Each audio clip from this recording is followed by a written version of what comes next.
ఎందుకు చదవాలి? రచన విస్మయ. ఎప్పుడు చూసినా పుస్తకాల పురుగులాగా వాటిని నమలేస్తూ ఉంటావు. ఏముంటుంది వాటిలో? నమలడానికి అవేమైనా శనగలా? చదివితే తెలుస్తుంది ఏముంటుందో. నాకంత ఓపిక లేదు కానీ ఇప్పటికే బోలెడు బుక్స్ చదివావు కదా, ఏముందో నువ్వే చెప్పు. ఏ పుస్తకం గురించి చెప్పాలి నీకు? వెనకటికి నీలాంటి శిష్యుడే ఒకడు గురువును అడిగాడట. గురువుగారు, బోలెడు పుస్తకాలు చదివాను కానీ అవేమీ గుర్తులేవు, అటువంటప్పుడు ఇన్ని చదవడం వల్ల లాభం ఏంటి అని. ఏం చెప్పాడు మరి ఆ గురువు? ఆయన సమాధానం చెప్పలేదు. ఒక పని చెప్పాడు. బయట పడి ఉన్న కుండను చూపించి దాంతో నది నుంచి నీరు తెచ్చి మొక్కలకు పోయమన్నాడు. చిల్లులు పడిన ఆ కుండతో నీళ్లు తేవడం అసాధ్యం అనిపించినా గురువు చెప్పిన పని చేయాలి కాబట్టి కుండ తీసుకుని వెళ్ళాడు. నదిలో కుండ నిండా నీళ్లు ముంచుతున్నాడు. ఆశ్రమం దగ్గరికి వచ్చేసరికి అది ఖాళీ అయిపోతోంది. కొన్నిసార్లు ప్రయత్నించి ఇక లాభం లేదనుకుని, గురువుగారు క్షమించండి, ఈ పని నా వల్ల కాదు అని చెప్పేశాడు. అప్పుడు ఆ గురువు, ఎందుకలా అనుకుంటున్నావు? ఒకసారి ఆ కుండ చూడు. నల్లగా మట్టి కొట్టుకుని పోయిన కుండ కొత్తదానిలా శుభ్రంగా ఉంది. ఇప్పుడు రంధ్రాల్లో నుంచి నీటితో పాటు కుండలోని మురికంతా కారిపోయింది.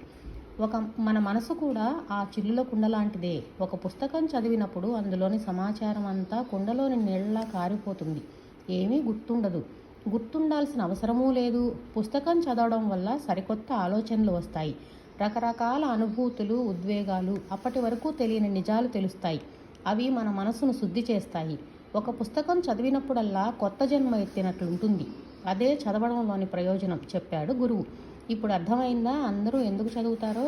అర్థమైంది. చదివిందంతా గుర్తుంచుకోవడం కష్టం అనుకుని ఇన్నాళ్ళు పుస్తకాల జోలికే పోలేదు. ఇప్పుడు చూడు, నీతో పోటీపడి చదివేస్తాను. పోటీపడి కాదు, ఇష్టంగా చదవాలి. గారీ పాల్సన్ అనే అమెరికన్ రచయిత వై డూ ఐ రీడ్ అని ఒక కవిత రాశారు. చదవకుండా ఉండలేక చదువుతాను. నవ్వడానికి, స్ఫూర్తి పొందడానికి, తెలియని విషయాలు తెలుసుకోవడానికి చదువుతాను.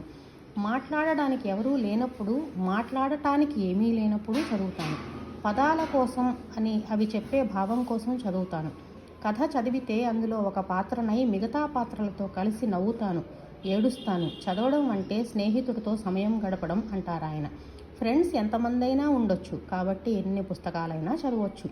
ఇవాళ ప్రపంచ పుస్తక దినోత్సవం. స్నేహితుల్ని పెంచుకోవడానికి ఇంతకన్నా మంచి ముహూర్తం ఏముంటుంది? Go ahead. Happy reading.